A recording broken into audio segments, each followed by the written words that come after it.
Bienvenidos nuevamente, mis queridos amigos, hermanos, estudiantes, a otro estudio de la Palabra de Dios. En esta ocasión nos habíamos quedado en ese capítulo 9 del Evangelio de San Marcos, y si le vamos a dar un título a esta lección, vamos a decir la transfiguración de Cristo. Antes de comenzar, le vamos a pedir al Dios Todopoderoso, a nuestro Padre Celestial, que nos envíe de su Espíritu para que juntos podamos entender, comprender lo que Él nos quiere decir en esta lección hoy en día. Que nos envíe su Espíritu Santo de entendimiento para que sea Él que nos guíe en este aprendizaje. Se lo pedimos entonces en el nombre sagrado de Jesús. Capítulo 9 del Evangelio de San Marcos. La transfiguración de Jesús. ¿Qué es esto de transfigurar? En esta ocasión veremos que simplemente es la conversión por medio de su voluntad propia, su transformación de este cuerpo espiritual a su cuerpo espiritual. ¿Me entiende? O sea, de esto corporal a lo espiritual, de esto material a esa energía, o sea, de esto a la luz que es Él. ¿Me entiendes? O sea que solamente Él tiene esa habilidad de pasar de una dimensión a otra, podemos decirlo así, donde es visible tanto en esa dimensión como en esta dimensión, para enseñarnos a nosotros hoy en día de que Él en verdad es amo y Señor de lo que nosotros consideramos hoy en día muerte, que en verdad no existe. ¿Me entiendes? Hay que temer a aquel que puede matar el espíritu y el alma, que es Dios. Pero no temas a aquel que puede destruir esta carne. Con estos pensamientos entonces abramos nuestras Biblias, capítulo 9, versículo 1, con la ayuda del Espíritu, en el nombre de Jesús leo. Y también les dijo: de cierto os digo que hay algunos de los que están aquí, o sea, presentes en ese momento, que no gustarán la muerte hasta que hayan visto el reino de Dios venido con poder. ¿Qué les está diciendo aquí? Les está diciendo que prácticamente hay unos ahí habitando con Él en esos momentos que no van a experimentar la muerte, como habemos unos que vivimos hoy en día. Si el Padre nos da vida de poder escuchar la séptima trompeta, que no experimentaremos lo que es muerte, sino que seremos transformados en un abrir y cerrar de ojos y elevados a ese cuerpo espiritual, tal y como se nos define 1 Corintios capítulo 15, versículo 50 en adelante, cuando suene la séptima trompeta. Por tanto, ¿de qué está hablando Cristo aquí? Cristo nos está hablando de que hubiera sucedido una transformación, como la transfiguración, ¿verdad? De cuerpo material a cuerpo espiritual, como se nos describe en el capítulo 15 de Corintios, si solamente si el pueblo de Israel hubiera aceptado a Cristo como Mesías y Rey de Reyes, Señor de Señores e Hijo de Dios, por el llamado que se hizo en el capítulo 2 de Hechos, y leeré de ahí. O sea que el fin hubiera sucedido en ese momento, sí, y solamente si la nación se hubiera arrepentido y hubieran aceptado a Cristo como Mesías. Pero vemos que no lo hicieron. Por tanto, empieza otra dispensación de tiempo, desde Hechos hasta acá hoy en día. No te preocupes si no entiendes esto. Esto tiene que ver con la dispensación de tiempos. Leo en Hechos, capítulo 2. Versículo 37. Y al oír esto se compungieron de corazón, este es el pueblo de Israel, y dijeron a Pedro y a los otros apóstoles: varones, hermanos, ¿qué haremos? O sea, ¿qué podemos hacer después de de haber hablado la lengua pentecostal? ¿Me entiendes? Y Pedro les dijo: arrepentíos y bautícese cada uno de vosotros en el nombre de Jesucristo para perdón de los pecados, y recibiréis el don del Espíritu Santo. Porque para vosotros es la promesa y para vuestros hijos. ¿Cuál promesa?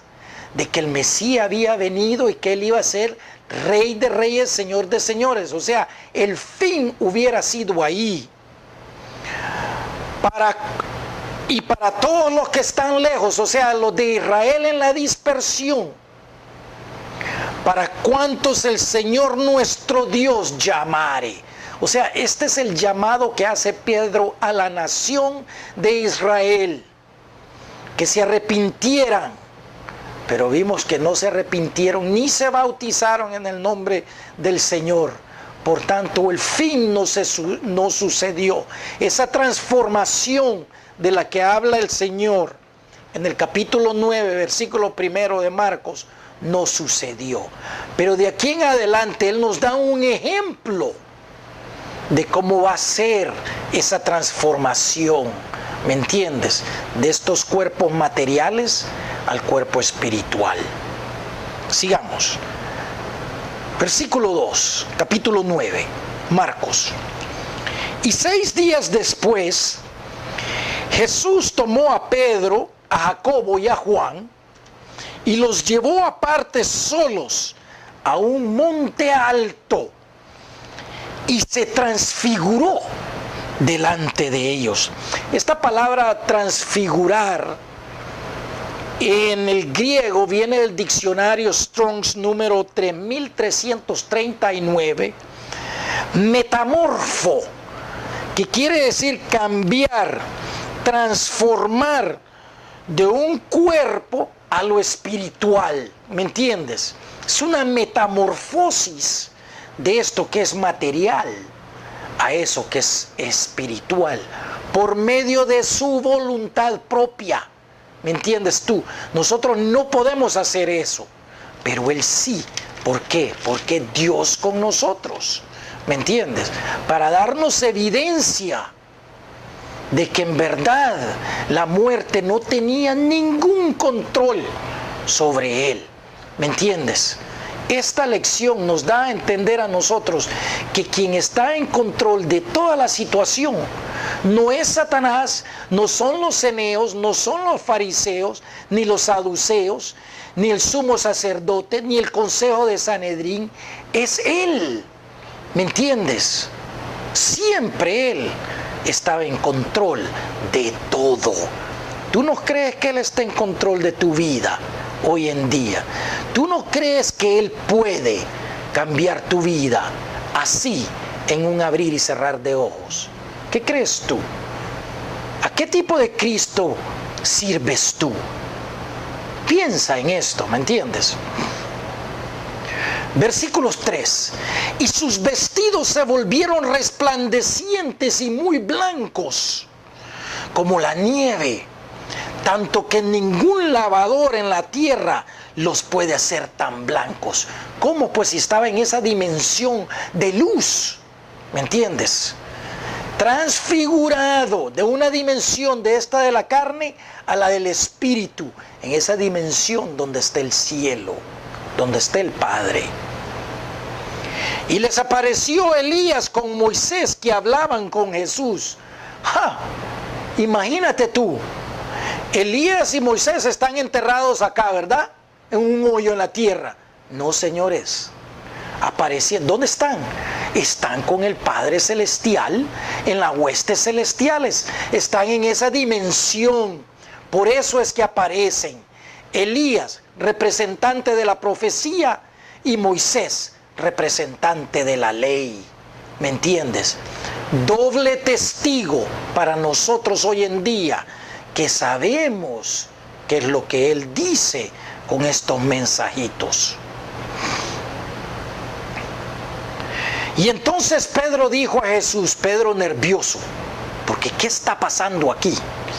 Maestro, bueno es para nosotros que estemos aquí y hagamos 3 enramadas, una para ti, una para Moisés y otra para Elías.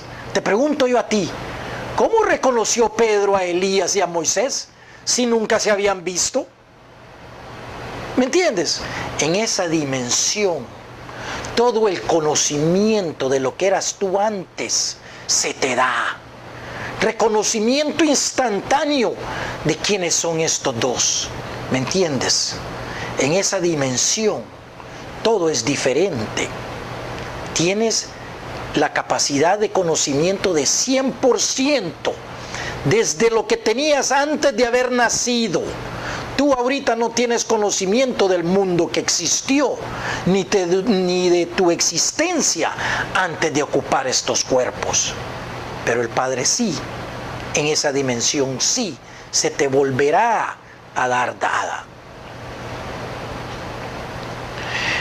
Porque no sabía lo que hablaba, pues estaban espantados.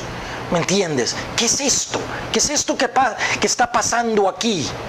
¿Qué habilidad tenía Jesús? Vemos después en el libro de los Hechos, cómo se le aparece a Tomás y cruza paredes. ¿Me entiendes? O sea que esta dimensión no tiene ningún control sobre esa dimensión espiritual. Ellos sí sobre nosotros. 7. Y entonces vino una nube que les hizo sombra, y desde la nube una voz que decía, este es el Padre, este es mi Hijo amado, a Él oíd.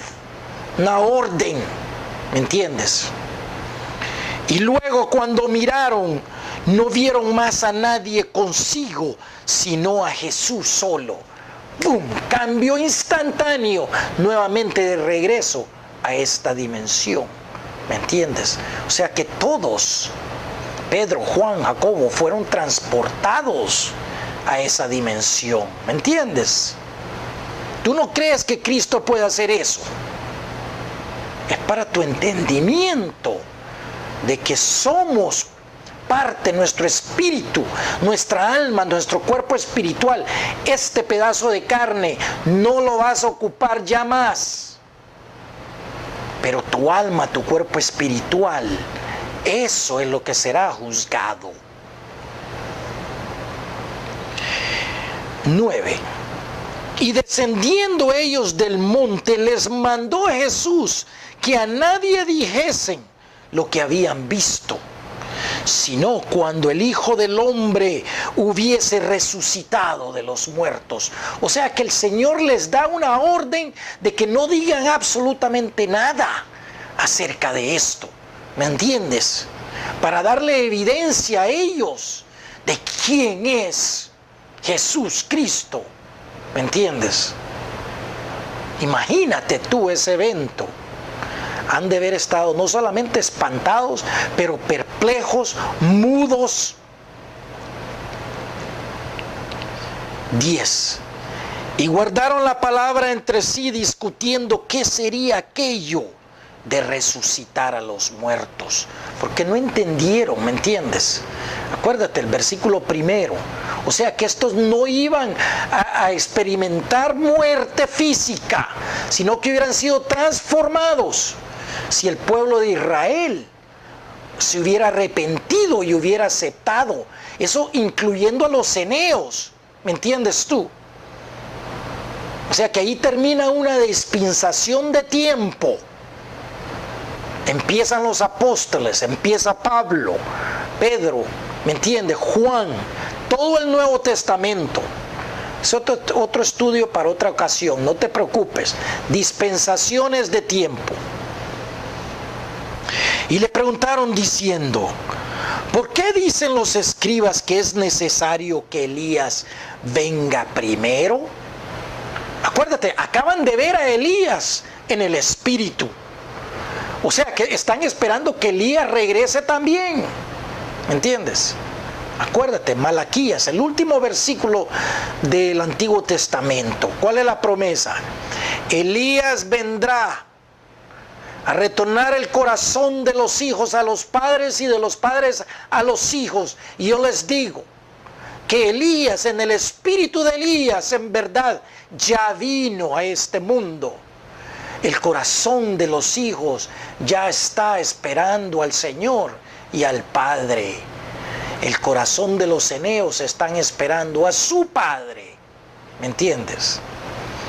Y respondiendo él les dijo, escucha bien atentamente lo que dice Jesús. Elías a la verdad vendrá primero y restaurará todas las cosas. ¿Y cómo está escrito del Hijo del Hombre que padezca mucho y sea tenido en nada? ¿Cómo es eso que está escrito en el Antiguo Testamento?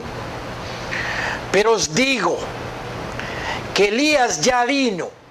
O sea, en el espíritu de Elías vino en la forma de Juan Bautista.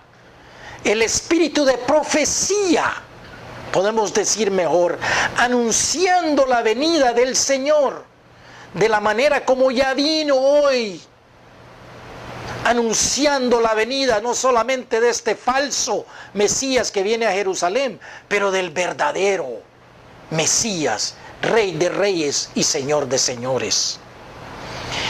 Y le hicieron todo lo que quisieron como está escrito de él. ¿Me entiendes? Vimos cómo finalmente Herodes lo decapita, le corta la cabeza. ¿Me entiendes?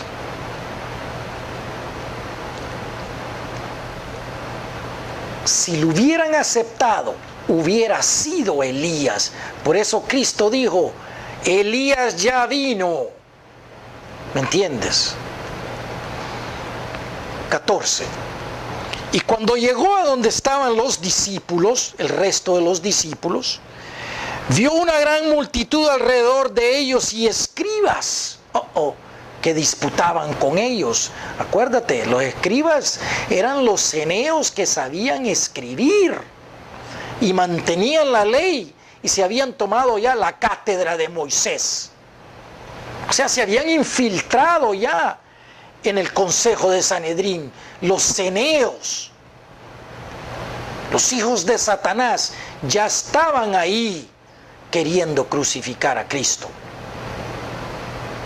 Y enseguida toda la gente viéndole se asombró. Corriendo a él le saludaron y él les preguntó, ¿qué disputáis con ellos? O sea, ¿qué están alegando ustedes ahí? ¿De qué hablan? Y respondiendo uno de la multitud dijo, Maestro, traje a ti mi hijo que tiene un espíritu mudo, el cual donde quiera que le toma, le sacude y echa espumarajos y cruje los dientes y se va secando. Y dije a tus discípulos que lo echasen afuera y no pudieron. O sea que los discípulos no pudieron echar a ese demonio fuera de este joven. Y respondiendo él les dijo, oh generación incrédula, tal y como hoy en día, no creen que viene un falso Cristo. Están esperando un rapto y este falso Cristo los va a raptar a una mentira. Ya está planeado, ya todo eso está listo para que suceda. A menos que tú empieces a escuchar lo que la palabra de Dios dice acerca de la venida de este falso. ¿Hasta cuándo he de estar con vosotros? Dice Jesús. ¿Hasta cuándo os he de soportar? Traédmelo. Acuérdate que tenemos ahí a Dios. Emmanuel, Dios con nosotros, y aún así ellos no creen. Una generación incrédula. Miraban los milagros y no creían. Y se lo trajeron, continuando, versículo 20. Y cuando el Espíritu vio a Jesús, sacudió con violencia al muchacho, quien cayendo en tierra se revolcaba echando espumarajos. O sea que el Espíritu reconoce al Señor. Y Jesús preguntó al padre del joven, ¿cuánto tiempo hace que le sucede esto? Y él dijo, desde niño. O sea que llevaba con esa posesión demoníaca desde niño. Y muchas veces le echa en el fuego y en el agua para matarle. Pero si puedes hacer algo, ten misericordia de nosotros y ayúdanos, clama el Padre. ¿Me entiendes? Y Jesús le dijo, si puedes creer, al que cree, todo le es posible. Y te pregunto yo a ti, ¿tú crees? Pero dentro de tu corazón, ¿tú tienes la fe suficiente para creer lo que Cristo dice? ¿Tú crees lo que dice Él en Mateo 6 acerca de cómo orar? ¿Cómo buscar el reino de Dios? ¿Cómo ayunar? ¿Cómo orar? ¿Me entiendes? ¿Crees tú que es posible? ¿Cómo está tu relación con Él? Tu conexión con Él. ¿Te desconectas? ¿Te concentras solo en el mundo? ¿O estás conectado con Él todo el tiempo en una relación firme y fuerte? ¿Crees tú que es posible cambiar tu vida?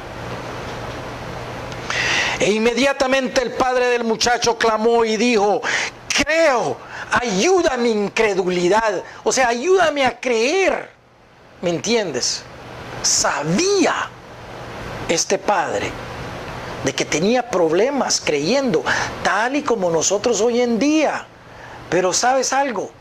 Ponlo en práctica. Mateo 6, ¿qué quieres tú de la vida? Pídelo, tal y como te lo dice Él. Ayuna en privado, ora en privado. No hagas esa charlatanería, como esa idiotez, podemos decir, que hacen la mayoría, que se tiran al suelo, se pegan en la cabeza, se pegan en el pecho, para que los vean. Así no trabaja el Padre, oye. Así no trabaja el Señor. El Señor quiere que tú seas honesto y verdadero en lo que haces. Y cuando Jesús vio que la multitud se agolpaba, reprendió al espíritu inmundo diciéndole, espíritu mudo y sordo, yo te mando, sal de él y no entres más en él. Una orden.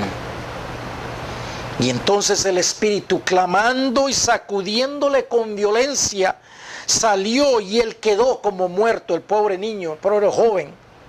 De modo que muchos decían, está muerto. 27. Pero Jesús, tomándole de la mano, le enderezó y se levantó. Y cuando él entró en casa, sus discípulos le preguntaron aparte, ¿por qué nosotros no pudimos echarle afuera? ¿Me entiendes? O sea, ¿por qué los apóstoles no pudieron? Y les dijo, este género de demonio con nada puede salir, sino con oración y ayuno. Hermanos, referencia, Mateo 6. Qué casualidad que el mismo Señor, en ese Mateo 6, Él dice aquí, oración y ayuno. Ayuno y oración. Lee Mateo 6 y verás. Primero, uno tiene que hacer el sacrificio del ayuno. ¿Me entiendes? ¿Por qué te va a conceder el Padre la respuesta de tus oraciones si tú no haces nada por Él? Un sacrificio pequeño como es el ayuno, el control del espíritu humano, de tu mente sobre el cuerpo. ¿Me entiendes? Eso es una disciplina para poder controlar esto, ¿me entiendes? Con ayuna, tú aprendes a controlar los pensamientos de esto, de este cuerpo, ¿me entiendes? O sea que lo espiritual toma posesión de ti. El Espíritu Santo de Cristo te enseña a dominar esto. Y después, ora en privado. Nadie tiene que saber que estás ayunando. Nadie tiene que saber que estás orando. Solo tú y Él. Continuando, 30. Y habiendo salido de ahí, caminaron por Galilea.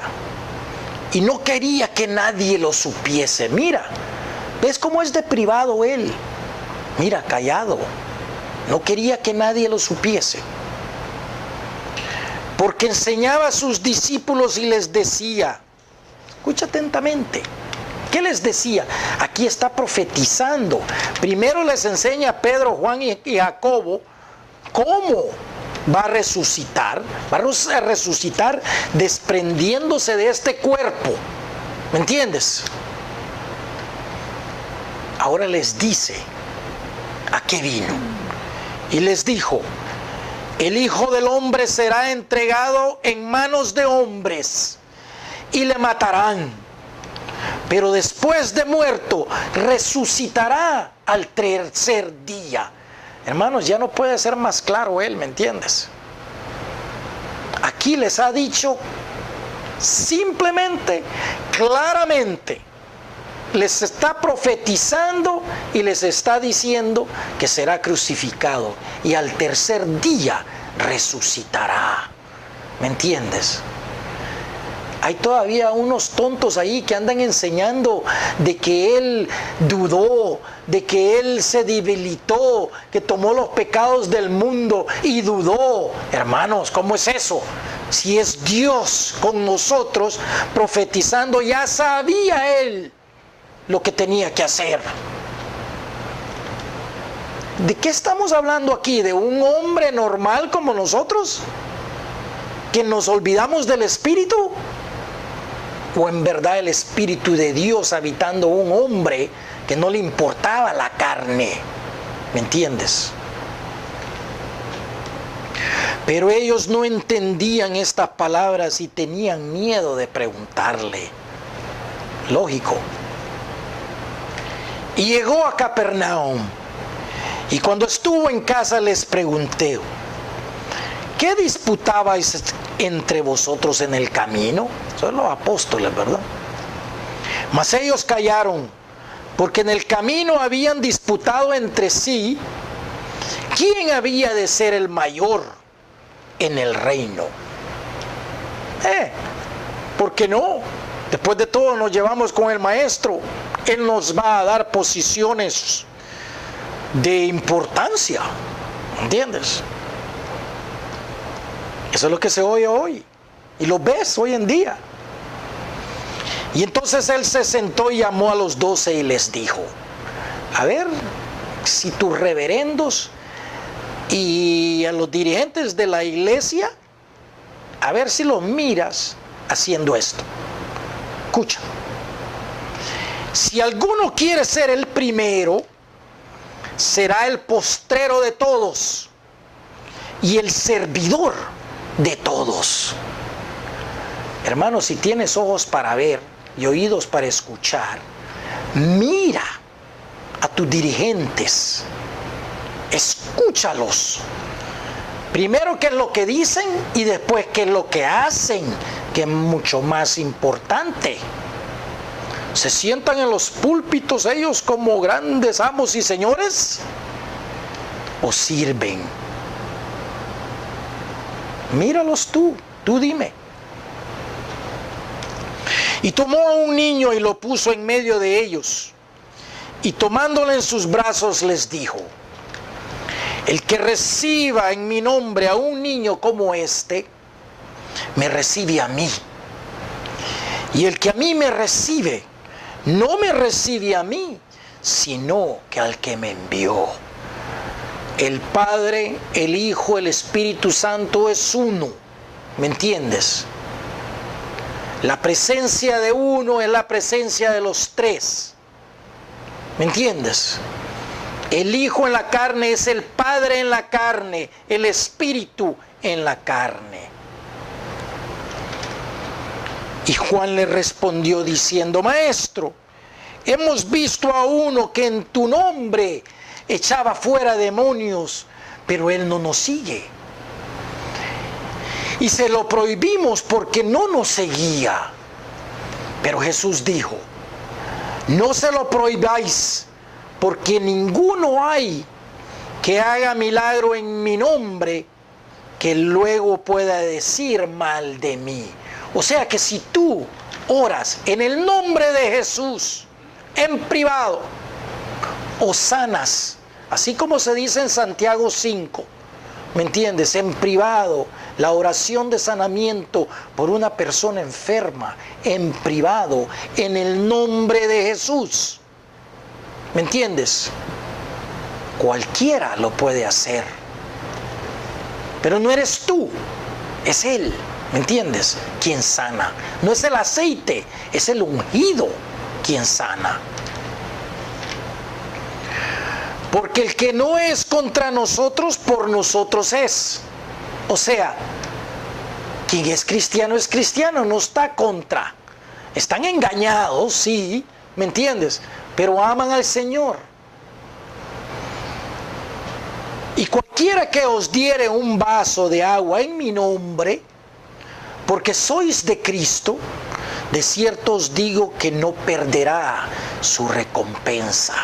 O sea que si tú en el nombre de Jesús haces una obra, ¿me entiendes? Tú tendrás una buena, positiva recompensa. Lo opuesto. Y cualquiera que haga tropezar a uno de estos pequeñitos que creen en mí, podemos decir, uno de esos reverendos que engañan a la gente y que los van a hacer a tropezar y que los van a llevar a adorar al falso, mejor le fuera si se le atase una piedra de molino al cuello y se la arrojase en el mar. ¿Por qué? ¿Me entiendes? Porque es un engaño. No les enseñan la palabra de Dios, no les están diciendo que viene un falso Mesías a este mundo. Peor será para ese reverendo, a ese líder. ¿Me entiendes? Imagínate llevar a toda la congregación a adorar a Satanás. ¿No me crees? Capítulo 2, Tesalonicenses. Segundo Tesalonicenses, capítulo 2. Lee todo el capítulo. Quien viene primero es el hijo de perdición, Satanás, que viene a engañar al mundo, pretendiendo ser Cristo. Por eso es que nosotros estamos opuestos a la teoría del rapto, porque con la teoría del rapto las iglesias y estos van a llevar a toda la congregación a adorar al falso. Y si tu mano te fuera ocasión de caer, córtala. Hermanos, esto es en sentido figurado, en sentido espiritual, como diciendo, elimina lo que no es bueno, elimina las doctrinas falsas. No importa que te quedes sin amigos y sin congregación, busca a alguien que te enseñe. Aquí está la palabra, mira. Lo único que tienes que hacer es abrir el libro y leer. Mejor te es entrar en la vida manco, en la vida eterna, manco, que teniendo dos manos e ir al infierno, al fuego que no será apagado. Esta es Gehenna. La traducción aquí en infierno es Gehenna, que era donde se quemaba la basura en las afueras de la ciudad de Jerusalén. ¿Entiendes? Donde se concentraban los gusanos y siempre había algo pútedro y apestoso ahí, donde se quemaba todo. ¿Me entiendes? Esa es la traducción aquí de infierno. Un fuego constante, un tormento constante. Gehenna. Donde el gusano de ellos no muere y el fuego nunca se apaga. El tormento. Aquí él repite 3 veces esta frase. Y si tu pie te fuera ocasión de caer, córtalo. Mejor te es entrar a la vida cojo que teniendo 2 pies ser echado en el infierno, Gehenna, al fuego que no puede ser apagado, donde el gusano de ellos no muere y el fuego nunca se apaga. Segunda vez. O sea, nos está diciendo, con tu mano que haces tu obra, mejor deja de hacer esas obras malas. Con tu pie que camina y te mueves de aquí para allá y vas de una iglesia para otra, deja de ir ahí si te están engañando. ¿Me entiendes? O te quieres quemar en el lago de fuego. al final del milenio. Y si tu ojo, o sea, tu ojo espiritual, ¿me entiendes? Con lo que piensas aquí, la cabeza, con lo que ves, ¿me entiendes? Con lo que disciernes. Y si tu ojo te fuera ocasión de caer o de ir a adorar al falso Mesías, sácalo.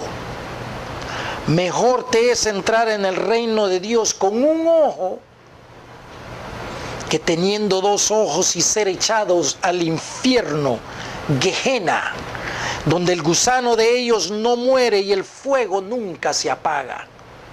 Sabemos que al final del milenio, capítulo 20 del Apocalipsis, muchos serán completamente eliminados en el espíritu, ya no existirán más. ¿Me entiendes? En la edad eterna no va a haber un infierno viendo nosotros a nuestros parientes, a nuestros padres quemándose todos los días. Eso no es una edad eterna, eso no es un Dios de amor. ¿Me entiendes tú? Todo eso será eliminado y borrado de nuestras mentes espirituales. El lago de fuego es uno. Y no viene sino que hasta el final de la edad milenial. Eso es lo que mata el cuerpo espiritual. ¿Me entiendes? A eso témele. Porque todos serán salados con fuego. Y todo sacrificio será salado con sal. Buena es la sal, dice. Mas si la sal se hace insípida, o sea, pierde su salinidad, ¿con qué la sazonaréis? Si la sal pierde su sabor, ¿cómo vamos a tener entonces salinidad? Tened sal en vosotros, o sea, tened fuego mismos y tened paz los unos con los otros. Hay que excitarse, ¿me entiendes? Hay que emocionarse con la palabra de Dios, porque la palabra vive. ¿Me entiendes? Es con ella con que se transforma la gente. No es con lo que tú dices. O el gran sermón que dijiste por aquí. O el testimonio de fulano. ¡Ay, qué lindo! O cómo cantó. ¡Ay, qué lindo! Hermanos, ¿de qué te va a servir si cantaste lindo y diste un testimonio hermoso si al final vas a adorar a Satanás? ¿De qué te sirve eso? ¿Me entiendes? Cimiéntate en la palabra de Dios. Aprende de Cristo si es que te dice ser un verdadero cristiano. Hermanos, gracias por escuchar esta lección, capítulo 9.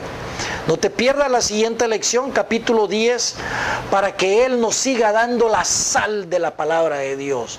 Gracias por escuchar. Dios te bendiga y acuérdate, Cristo es la palabra viviente.